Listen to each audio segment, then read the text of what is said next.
Hey foodies, today I'm going to be showing you guys how to make a steak dinner at home. Today I'm going to be making a Sear T-bone steak with a creamy garlic mushroom sauce with a twice baked potato. It's going to be absolutely delicious. Let's get into the video.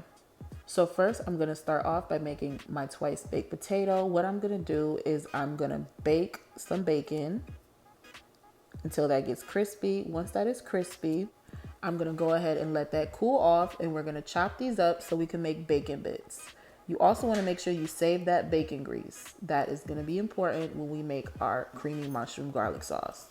All right, so let's move on to preparing this potato. I'm just gonna go ahead and poke some holes in there, add 1 tablespoon of olive oil, as well as a pinch of salt.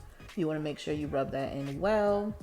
After we do that, I'm gonna go ahead and wrap this in foil, and we're gonna place this in the oven on 400 for about an hour and 10 minutes.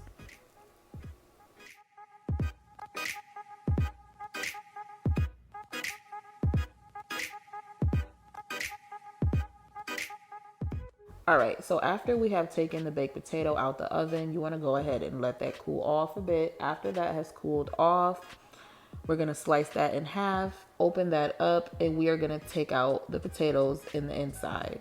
And then we're gonna take that filling and put that inside a bowl. When you scrape this out, try to leave a little bit of potato still in there so it can act as a barrier to hold everything together. All right, so now we're gonna take that potato and we're gonna mash that up lightly, not too much because we don't want it to be the consistency of mashed potatoes. I'm gonna add in 2 tablespoons of butter and we're gonna continue to mash that in. Now I'm gonna add in a tablespoon of sour cream, 1 handful of scallions, and 1 handful of bacon bits. Then I'm gonna add a teaspoon of garlic and herb seasoning as well as a teaspoon of complete seasoning. Then I'm gonna go ahead and mix everything together.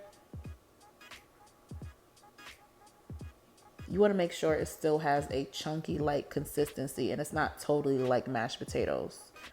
Okay, so last step, we're just gonna go ahead and stuff these. Make sure you smear that out so it's even. All right, so now I'm gonna add my toppings. I'm gonna be adding some cheddar cheese on top, and then I'm gonna add the remainders of the scallions and the bacon. And let me tell you, that is gonna really bring out the flavor in these twice baked mashed potatoes. All right, so now we're gonna go ahead and put these back in the oven. They don't need to cook for long because they're already cooked. I just wanna melt the cheese. So I'm gonna put this on 350 for about 7 minutes. All right, so now that our twice baked potatoes are done, we're gonna move on to the steak. So first we're gonna start off by making our seasoning. I'm using 1 teaspoon of chili powder, 1 teaspoon of onion powder, 2 teaspoons of complete seasoning, and 2 teaspoons of garlic and herb seasoning. Once I'm done adding all my seasoning, I'm just gonna go ahead and mix everything together. That way we can apply it to our steak. All right, so first you wanna make sure you wash off your steak and pat that dry. I'm gonna go ahead and add 1 tablespoon of olive oil. And I'm gonna make sure I rub that in on both sides. This is gonna make sure that that seasoning sticks to our steak. This is a big steak, so you wanna make sure you put enough seasoning. All right, so you're gonna go ahead and add that seasoning. I'm gonna be using all of my seasoning that I made for this steak. However, if you feel like you want to use less, you can use less seasoning. But like I said, this is a big steak and I want my steak to be seasoned well. All right, so I'm gonna go ahead and flip that over and season the other side as well. And you wanna make sure you work that seasoning in with your hands. Make sure you really get in there good. All right, so now that we have seasoned that, I'm gonna go ahead and add that to a Ziploc bag. And I'm gonna add in 2 tablespoons of soy sauce as well as 4 tablespoons of Worcestershire sauce. I'm also gonna add in 4 sprigs of thyme as well as 1 sprig of rosemary and 3 cloves of garlic chopped finely. I'm just gonna go ahead and seal that up and we're gonna shake that and make sure we mix that all around. And you wanna let that marinate for at least 2 hours or more. Now I'm gonna put my skillet on a medium to high heat and I'm gonna add in that steak. And we're gonna let that cook on each side for about 3 minutes, just so you get that nice sear. So once you have flipped that over, I'm gonna go ahead and add in some aromatics. I'm gonna add in some rosemary, some thyme, a half a stick of butter, and 2 garlic cloves.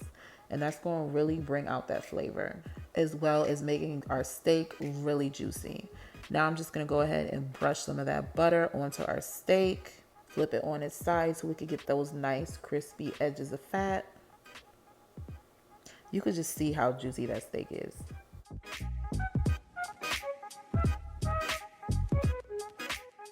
You also want to go ahead and tilt your pan and just add all of that butter onto your steak. All right, so now I'm gonna place this in the oven on 350 for about 10 minutes. I like my steak medium. If you like yours cooked a little more, you wanna add some more cooking time onto there. And this is what my steak is looking like after it has came out the oven. As you can see, it is super juicy. I'm just gonna go ahead and add that to my plate and let that rest.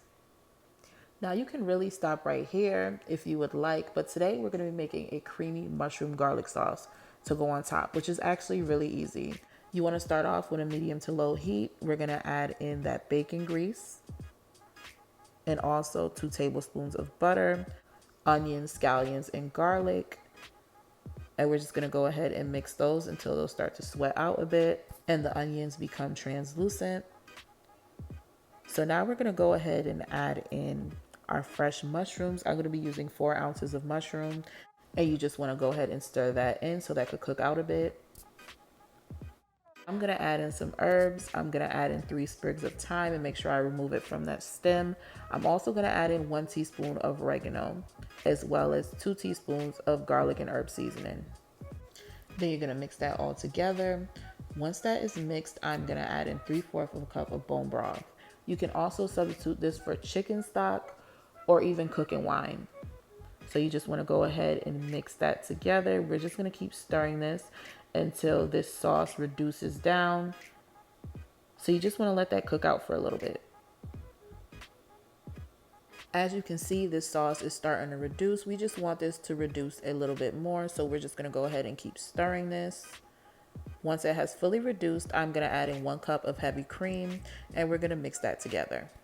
And we're just gonna keep stirring this until it's a smooth, thick consistency. We're not gonna be using any flour for this recipe. We're just gonna let that heavy cream go ahead and do its job. All right, so once your sauce has thickened, you wanna go ahead and shut off that fire.